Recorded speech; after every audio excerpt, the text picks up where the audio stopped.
it's not like the Russians are doing their best in order to try and bring an end to this thing. No. Let's put this up there on the screen.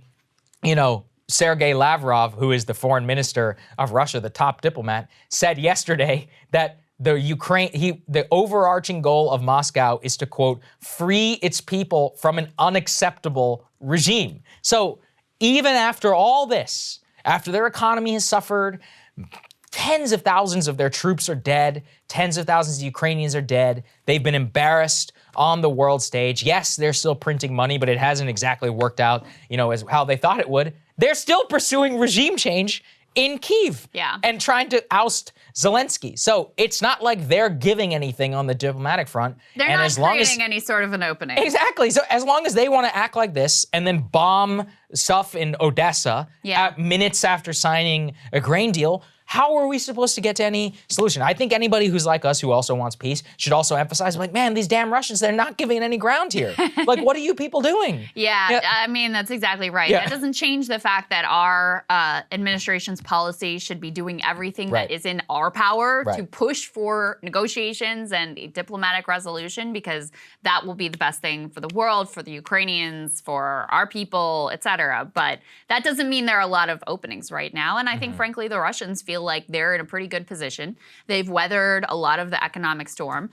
They've figured out their strategy in terms of waging war using food prices and energy prices, which this is, again, something we said from the beginning of don't fall into the hubris of thinking that your enemy doesn't have any tools and weapons at their disposal to make you pay as well. So when we're launching all-out economic warfare against them, guess what? They're going to respond. I mean, this is utterly predictable, and it was a tremendous act of hubris to imagine any differently. But yeah, I think the Russians feel like they, secured a lot of territory in the eastern part of Ukraine, that they're kind of on the offense, that they've worked down some of their early failures and total embarrassing catastrophes, and they're pursuing a much more effective strategy now. And so they feel like, why should we negotiate right now when we have the upper hand? So in a lot of ways, too, I think the moment when negotiations would have been more likely, that time when you had the Ukrainian side and the Russian side meeting together in Turkey,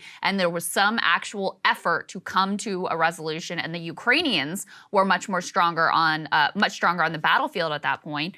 I think, we didn't want the Ukrainians to strike a deal at that point. We didn't put any pressure in that direction. And so in a lot of ways, that moment has been lost. And that is really, truly a tragedy. That's the moment when Boris Johnson, former Prime Minister of the UK, went to Kyiv specifically to deliver the message to Zelensky that we were not ready for the war to be over. Yeah, I think that's right. And I really think, unfortunately, at this point, we are locked in. The Russians are not going to give anything. Their policy, if anything, they are now at a point where they see no option but to continue this.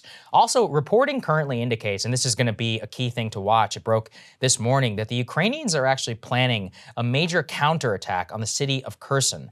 And the fate of that counterattack is going to matter a lot. It will actually give us quite a bit of insight into the offensive capability of the Ukrainian military. We have now shipped tens of billions of dollars to these people, and predominantly all of the stuff we've been giving them is very useful for defense. So if they don't have the ability to mount a capable offensive attack on the Russian military and retake this city, well, that also spells a lot of questions for what's the future here. I mean, we're going to have an endless front line, because if it ends up being that way, it also could mount the ability for the Russians then to counterattack that and say, well, we have to keep pushing further because the Ukrainians are going to attack us. I'm not saying that's a good thing. Like, if I was Ukraine, I would counterattack too. What I'm saying from our perspective is it will give us a real insight into their ability militarily on the ground. So that's another thing in order to watch. Is it realistic for them to retake any of the territory that they've lost at this point? And at that point, what are they going to say? I mean, I already know what the Hawks are going to say. That means we need to give them more weapons. We need to give them more weapons. But, there you go. I mean, a realistic analysis will tell us whether that could be a demarcation point. But we are not even close to the end of this thing.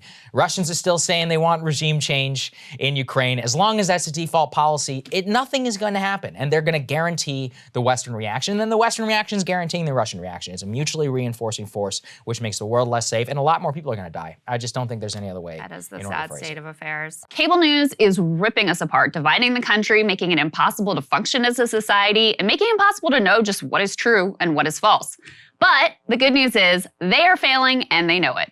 That is why we're building something new, a new mainstream, a healthier one, something more trustworthy, something that we are going to need in one of the most pivotal times in American history. We are building up here for the midterms, for the upcoming presidential election, but we need your help. So if you can help us out by becoming a premium member today at breakingpoints.com, we're trying to change America for the better and the entire world. So what are you waiting for, guys? Go to breakingpoints.com and sign up and help us build a new mainstream.